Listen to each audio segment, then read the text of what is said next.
Hello everybody, my name is John Holden and welcome to Liverpool Lime Street.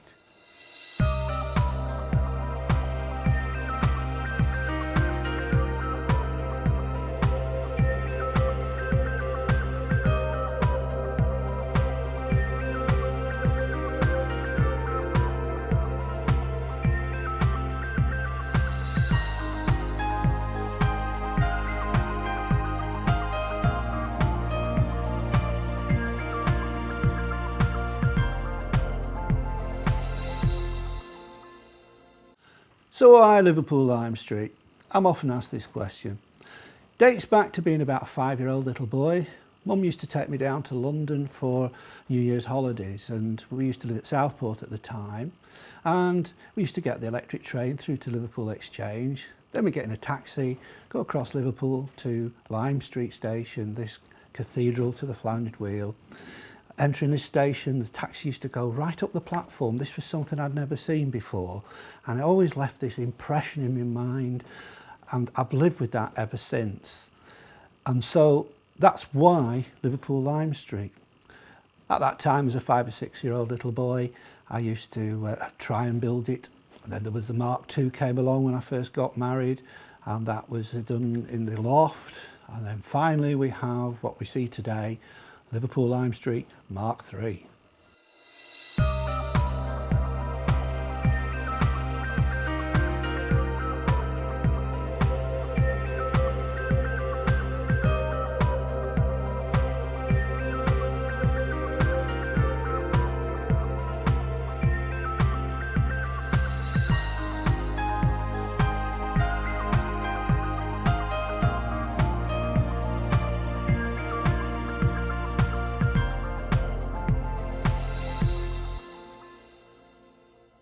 So here we are now with the Liverpool Lime Street Mark III.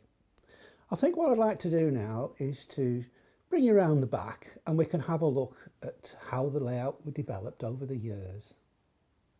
So how long has this railway taken to build? I'm often asked that.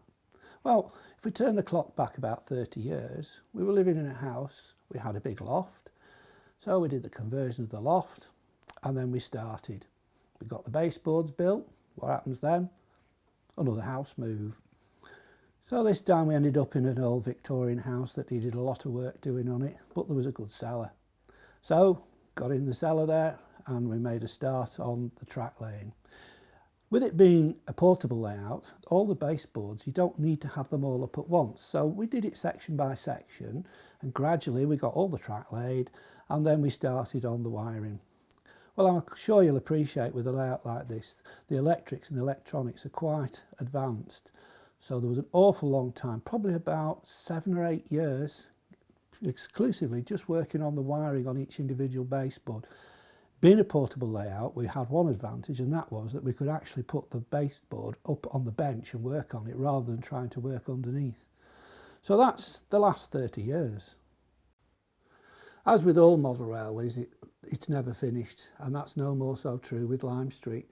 We've still got an awful lot of work to do. I'm often asked, what was the reason I built Lime Street? Was it for exhibitions? No. Was it for its size? No. The railway's built to the size it needs to be for 4mm scale. The real answer is realism. Obviously, with a railway the size of this one, it's impossible for one man to do it. Indeed, we have a team of willing people who have been involved for quite some time. One of the oldest people is my old friend Brian, and he's been involved with the mechanics of this layout, particularly the sector plate, which is where we're going to start now to take a long look along the length of the railway. He built all the little brackets and things, and all to do with the engineering of the actual sector plate. The requirement of this sector plate was some form of control system to move it backwards and forwards. And another friend of mine came on the scene then, Jeff Peters. So I'd like to introduce Jeff to you now to talk about this. Hello, Jeff. Thanks, John. Would you like to tell us a little about the control of this? We will indeed. I think one of the major requirements was to try and motorise the sector plate, and so it would accurately align between the Fiddle yard and the outgoing roads with the 5 tracks actually on the sector plate. So for that we used the stepper motor technology and some software and a box of tricks, And so you teach the sector plate all the various stopping points, and then the control panel will actually execute those moves. Another key part of the sector plate is the turntable at the end. The idea of the turntable is you can actually turn an engine at the same time that the sector plate's moving. Because this is a fiddle yard, you need to keep things moving pretty quickly, and it's supposedly off scene from actual Lime Street. We use CCTV cameras, so from the panel you don't need to get up and have a look, but it's all just automated from the box of tricks we'll have a look at in a minute. You don't have to get out your seat, do you? That's the whole idea. Why don't we go and have a look at the panel now, Jeff, and see how it works? Right. Lead on. So here we have the very first panel that we made for Lime Street. This is the fiddle yard control panel. Its function is to manage both the sector plate and the turntable and move it to the fiddle yard section at the back, which are represented on these buttons here at the top, and dispatch traffic inbound and outbound, which are represented on these lower buttons here. The actual sector plate, the thing that moves, are these control buttons at this side, and of course then we have the turntable at the end. So for example, if we wanted to bring an engine out of sector plate track number 1 onto sector plate number 3, you just push the 2 buttons, the route lights up, the sector plate would move, but it's already there at the moment. If you wanted to drive traffic right through, you add that button in and that lines up the turntable ready. And then using the controller that you can walk about with, we can actually move the engines and get traffic ready to dispatch or get traffic to arrive. The upstand with the CCTV camera really helps to line up the turntable and the locos, so it's a little bit easier to use. And there's a video switch as well that switches the various cameras into view. So if we want to have a look at the control box now, we'll see how this panel interfaces with that and how it makes the stepper motor work. We'll just go and have a look at it. Hello, so welcome to my world. I seem to spend a lot of time here underneath the railway.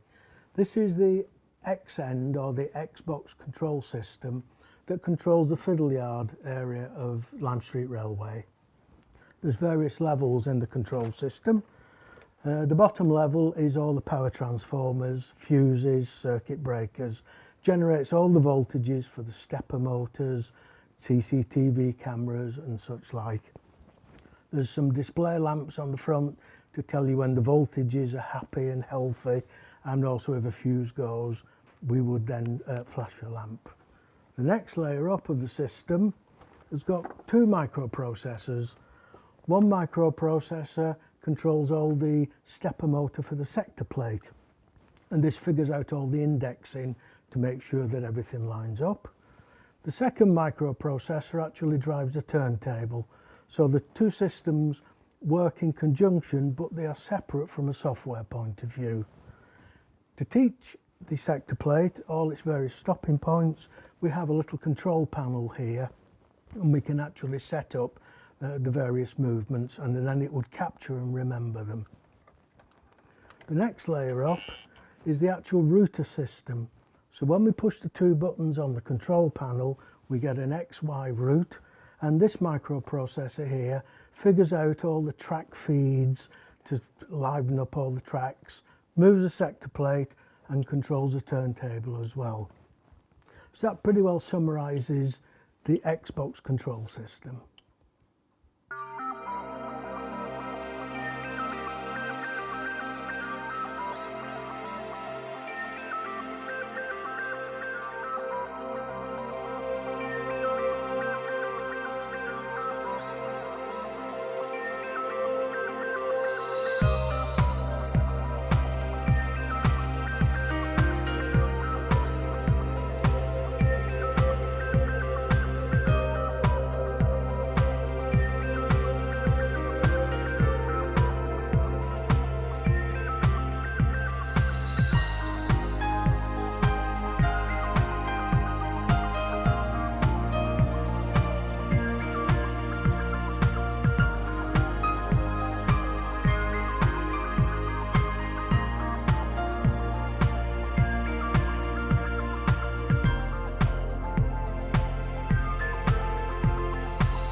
Thanks for that, Jeff.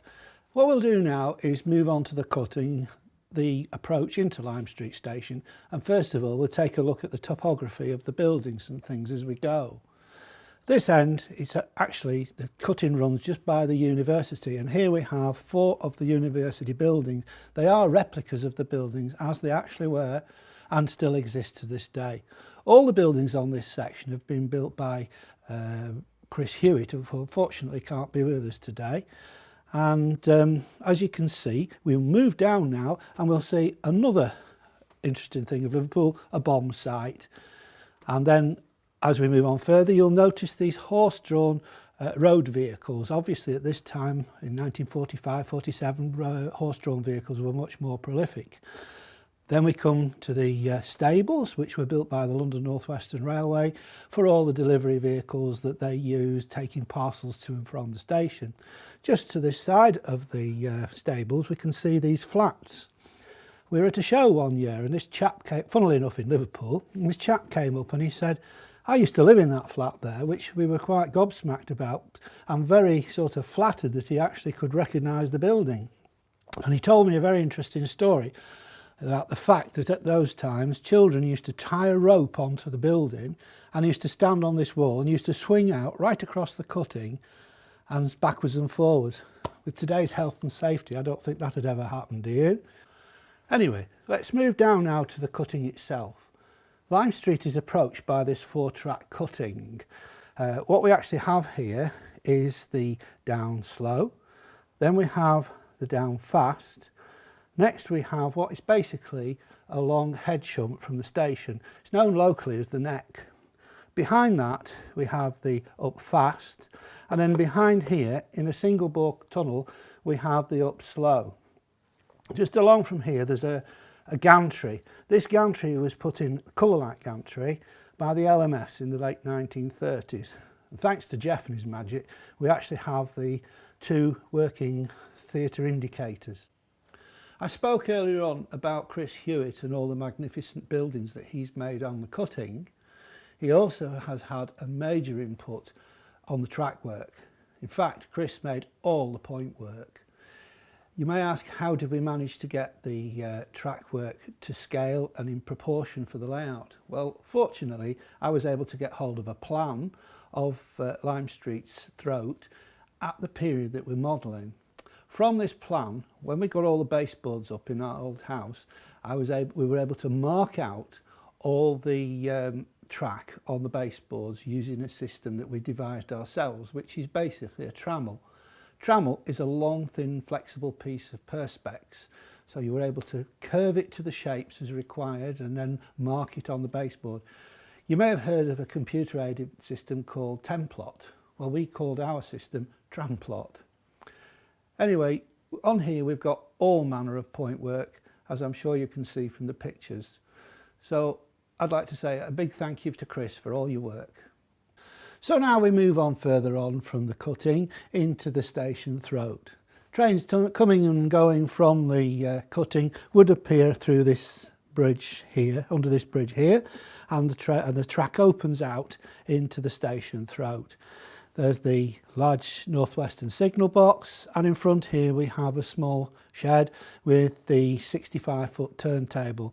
Trains such as the Newcastle trains, which are sort of medium haul trains, where they didn't need to go for servicing up to Edge Hill, the locomotives would be turned here, ready for the departure. Of course, Pacifics were too big for this turntable, and so they had to go up to Edge Hill. At this point in time, we've still got an awful lot of work to do on the railway at this point. As you can see, there's no ballasting being done yet. We've got the point rodding to put in, there's barrowways and other such details before we can call it complete. One little detail which I'd love to point out to you is this little ground signal here. That is another one of Steve Hewitt's products, more of him later. It's actually fully operational with 2 arms on it, and it's backlit. It's absolutely magnificent. Anyway, as I say, this is the approach into Lime Street, and the trains would come and go under these bridges here into the main parts of the station.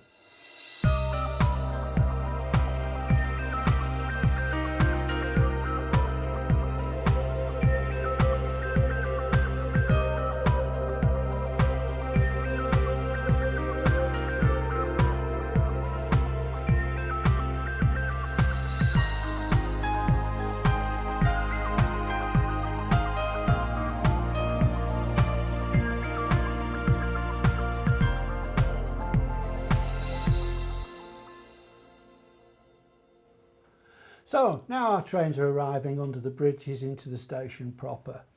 Station here has 11 platforms and there's about 4 or 5 sidings as well. And as you can see here, we have this amazing roof on this station. This has all been done thanks to another one of our team members, Les. So Les, how about telling everybody a little bit about the roof and how you did it and designed it? Thank you, John. I'll try and tell you a little bit about it.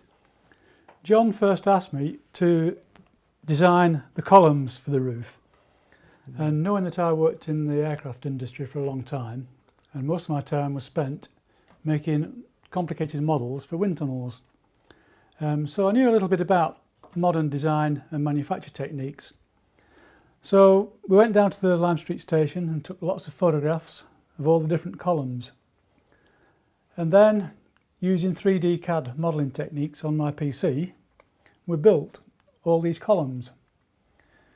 We then took advantage of modern rapid prototyping techniques and we had them stereolithographed in resin. That's a mouthful. It was. And then from those masters we had the columns cast. And the result are all these columns. How many different types of column have we got here, Les? I think there's about 60 columns and there's 14 different kinds of columns ranging from square ones to circular ones to the double ones that you see down the centre of the platforms. Once they were complete, John then said, what about building the roof? Seemed like a good idea at the time. As was tied to the floor at the time, I thought I'd better say yes. And again, 3D CAD techniques were very, very useful. I didn't really know where to start with that job, but I learnt as I went on. And the first thing I wanted to do was to see how it would look as a curved station. All the sections of this roof are all straight, but I wanted to see the overall effect of the whole roof to see if it would look like the curved station roof of Lime Street, and luckily it did. So from those initial CAD drawings, I did all the individual drawings for all the different components, most of which are etched in 15,000 nickel silver. I think we had about 50 sheets of A3 nickel silver knocking around at the time. We did. And then we started building it. And we see these little links on here. There's about 800 of those. And day one, right, make some links. How many did I make? God knows. 2 in one day. So we then decided I'd let the other guys have some homework to do. So I gave a few to John, a few to Steve. Steve took them on holiday, built a few in his caravan. John built a few. And eventually we had all 800 made.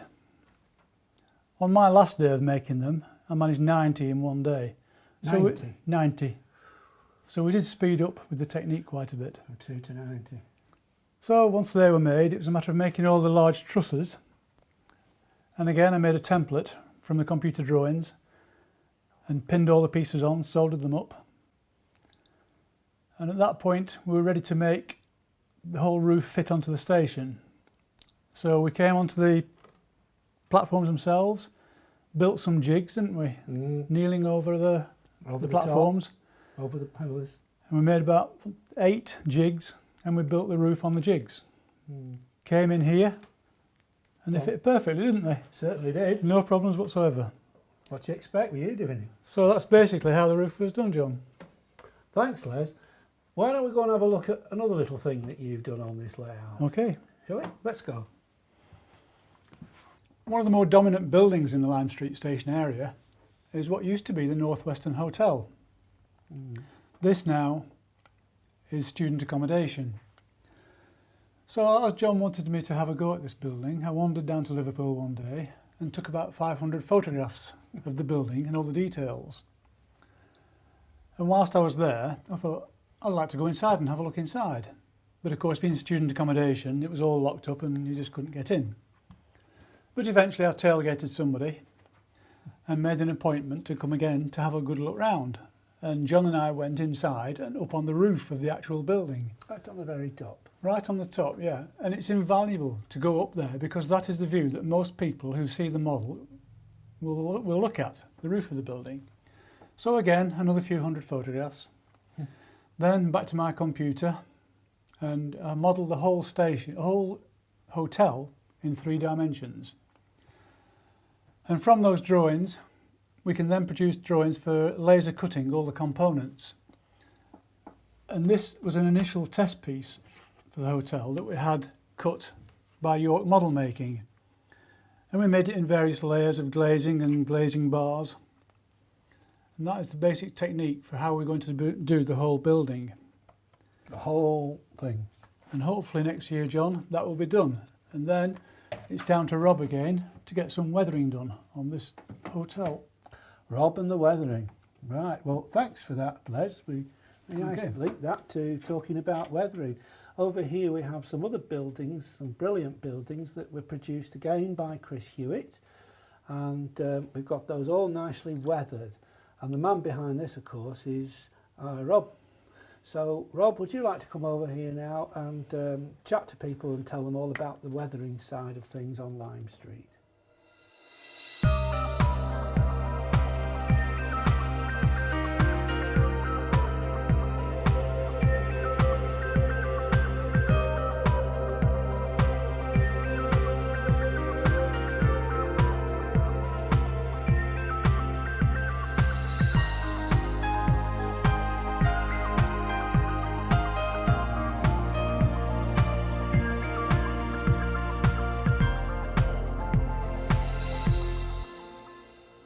One of John's remarks earlier on in the introduction to this video was the fact that realism was extremely important to us, and that we were trying to create a realistic view of the area in 1945 to 1947.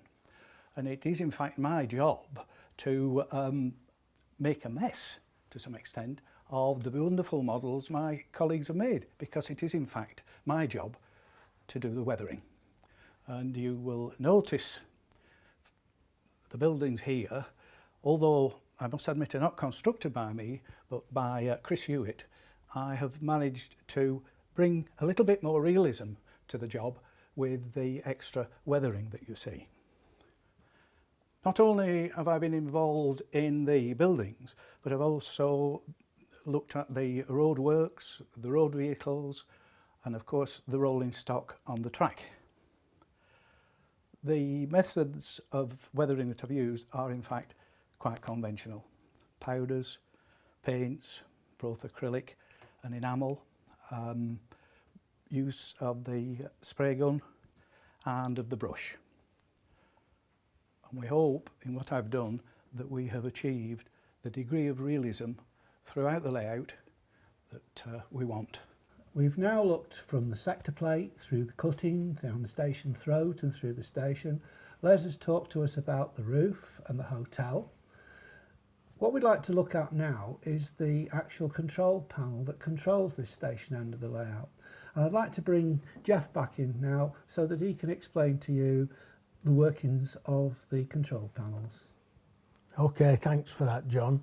So this is the second control panel that we did for Liverpool Lime Street.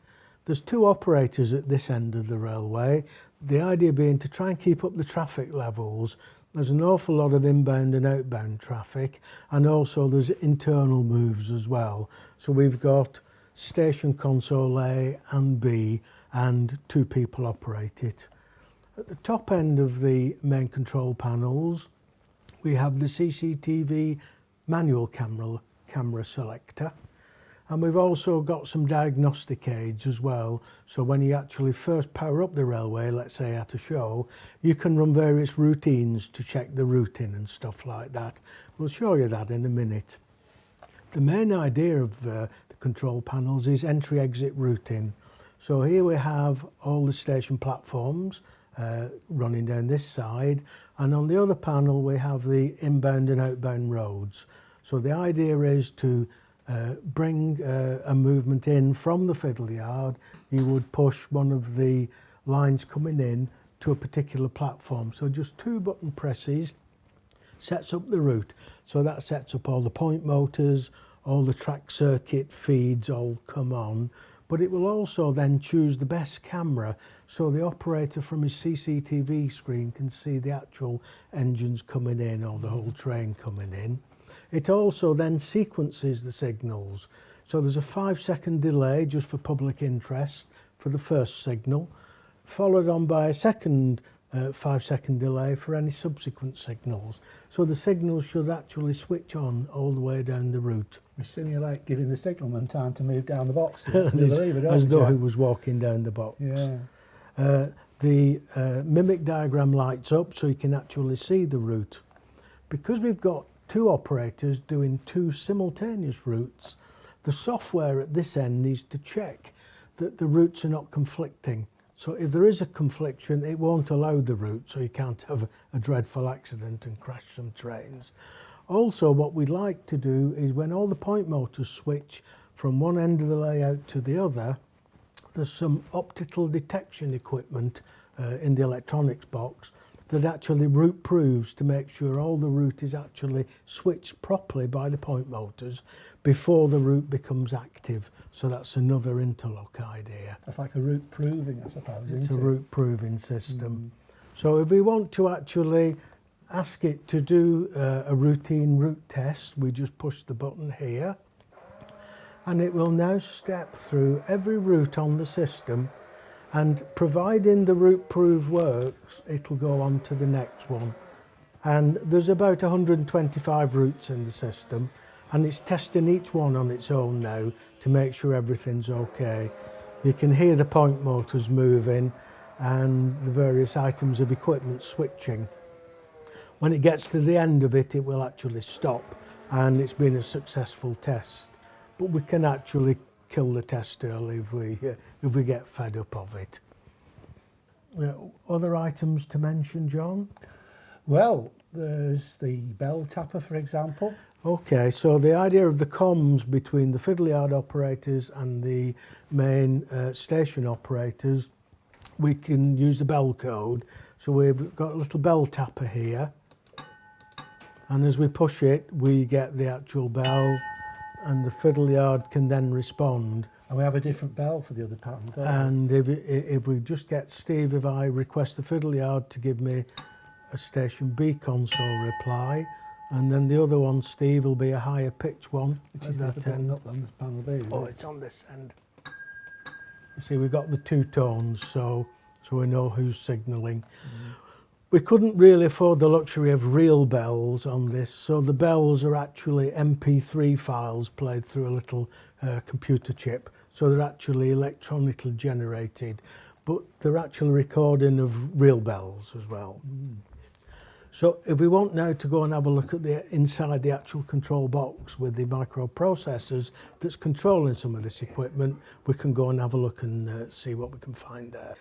So we've moved now to the control box at the station end. We call this the Y control box, and we can just have a look at the various components within this box. Under the shelf, we've got all the power transformers that generate all the various voltages for the system. There's a whole rake of fuses inside that fuse all the various currents going out to the railway. We've got some status lamps as well, so you can see that everything's healthy. For example, if a fuse were to blow, we get a fuse alarm on the box, so you know something's gone wrong. So that's quite handy at times. The main XY router, the entry-exit router, is done with this particular circuit board here. The railway itself is all controlled via relay contacts. So we've got relays in here to do track power switching onto the various sections. They also move the Fulgurex point motors backwards and forwards. And there's relays in here that do some of the signals up at the gantry end. So the various relays are all operated from the little microprocessor, and that chooses from a list all the various devices that need to operate when you do a routing. This microprocessor software also does the route interlocking. So if there's a conflict in route, it will stop two people operating the same route. This particular circuit board here is the route proving circuit board. There's special wires running all the way down the railway through the Fulgurex switching contacts, and providing the route goes all the way through, then the signal will light up on this opto-isolator at this end and tell the processor that the route's been successfully switched by the railway, and then we will bring in the power feed for the track section so you can actually move the engines on. And I think that more or less summarises the control box at the station end.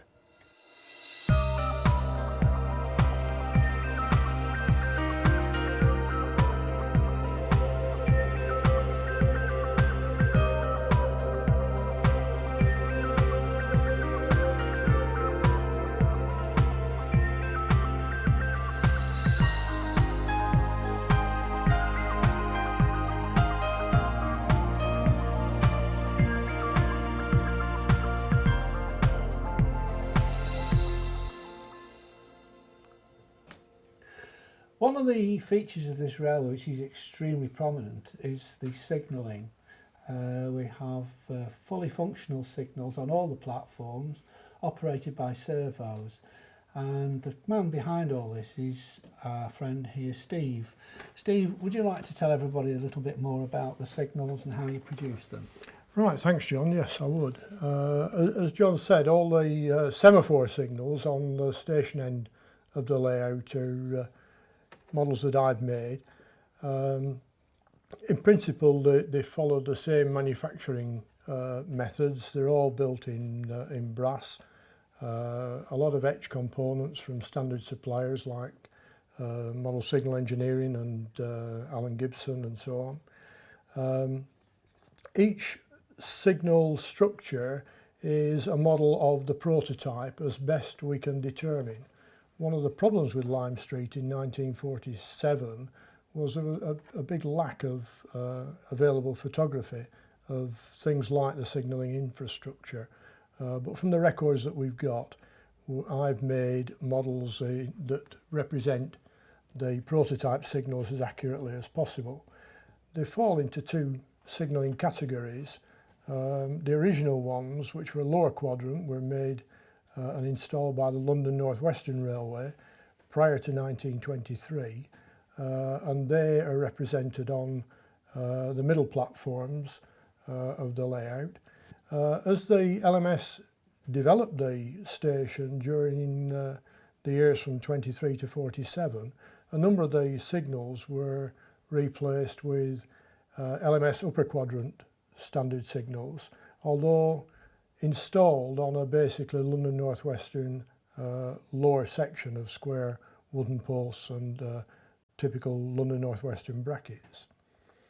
All the signals operate, as John mentioned, with servo motors. They're mounted underneath the baseboards.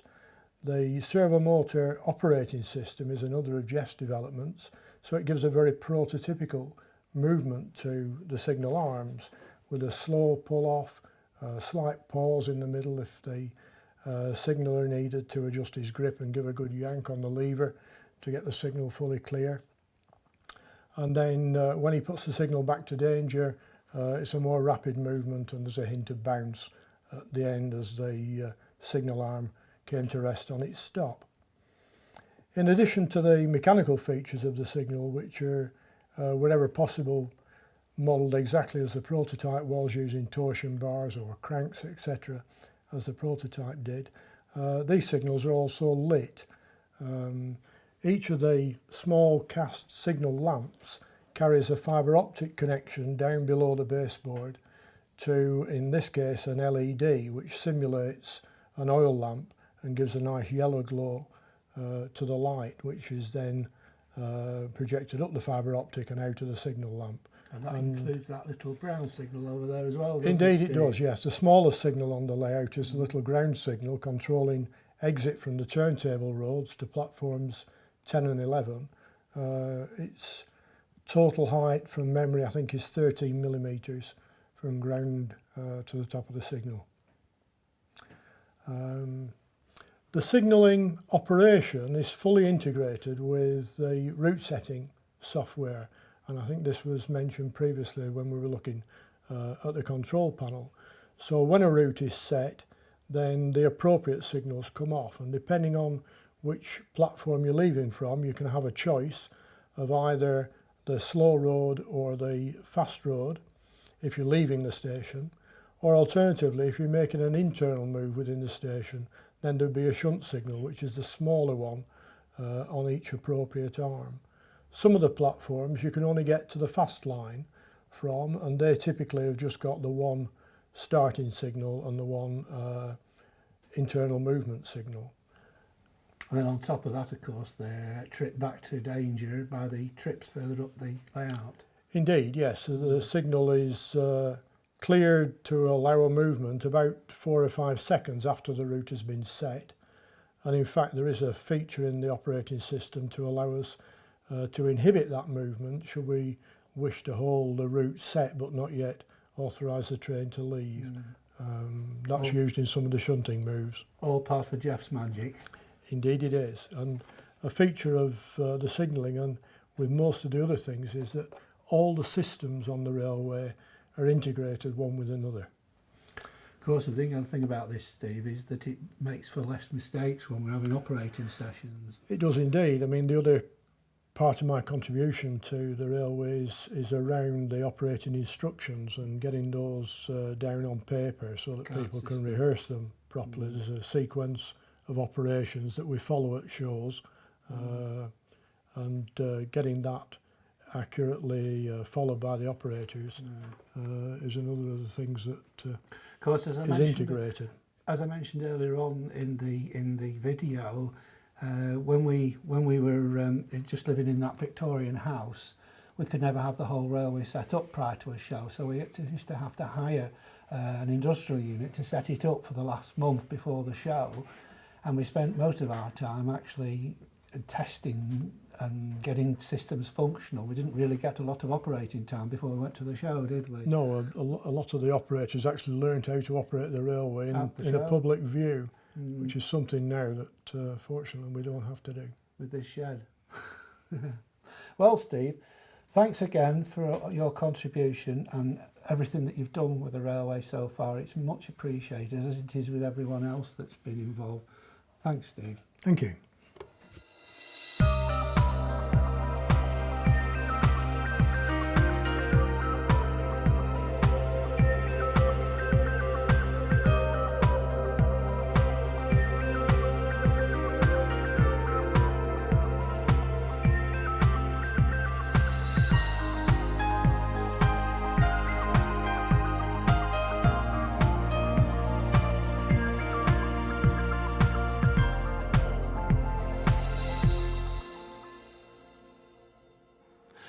Up to now we've shown you a lot about the railway, from the platforms and the buildings, etc. I thought now we'd take a look at some of the interesting locomotives we have on the layout.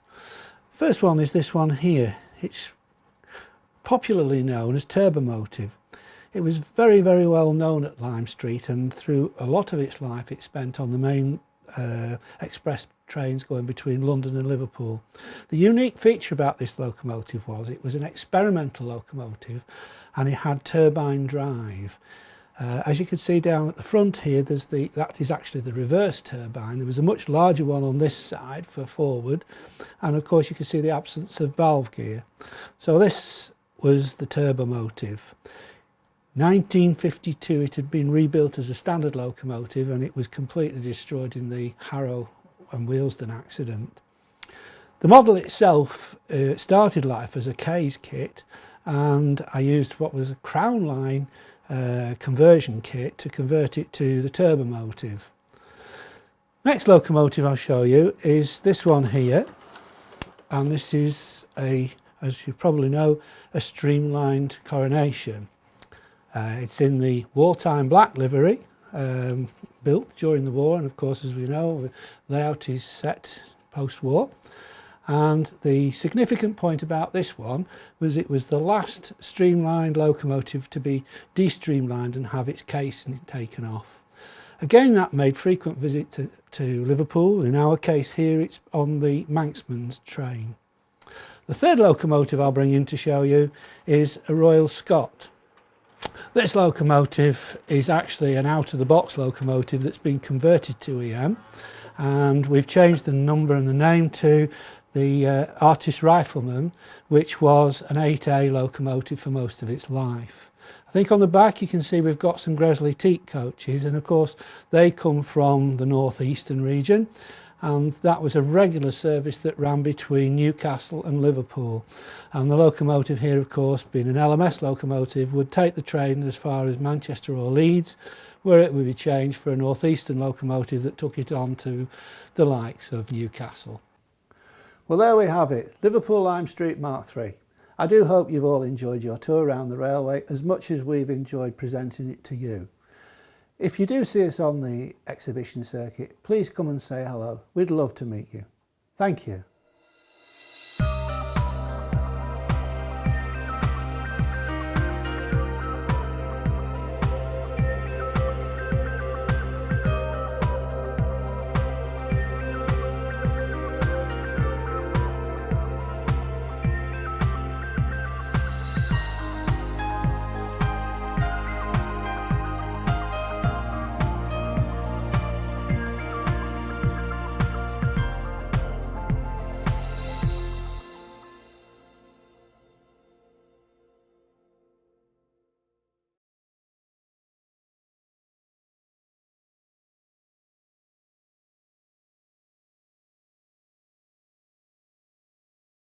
Well, the scale is 4mm to the foot, and it's based on the old 00 standard, which was common and prevalent when John started building the layout. It's a nice compromise in him being able to get a good realistic model in a size that's manageable at 45 feet. This is at the sort of top end of manageable.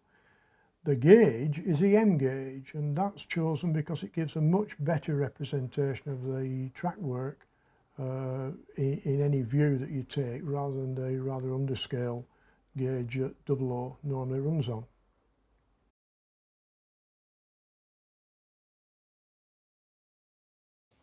Well, we chose the period because, first of all, we thought it was a very interesting period in the history of the LMS. It was coming toward, it was the end of the war. There wasn't long to go before the LMS became part and parcel of British Railways. So we thought the period 45 to 47 gave us a point of interest, and we've stuck by it.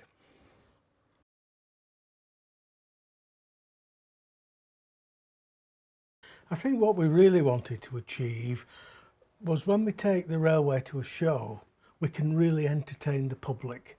So a real challenge is to get everything running properly, reliably, and make sure all the stock and all the movements are realistic. So that was quite a challenge. I think from my own point of view, what we really wanted with the Fiddle yard is a very high-speed sector plate that stopped reliably, repeatably every time, but certainly under speed, and then we could keep the Fiddle yard moving along. But you know what? Pretty well everything was an enjoyable challenge.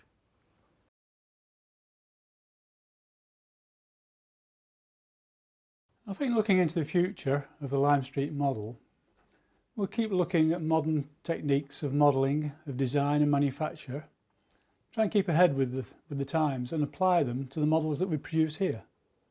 And I think eventually we will finish the model, but that I think is a long time off at the moment.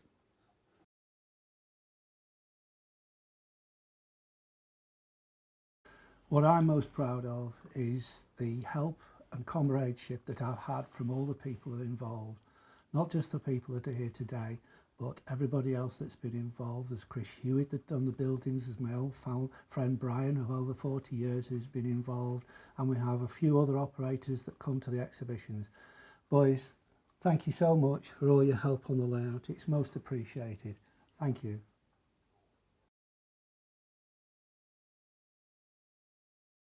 Because we can.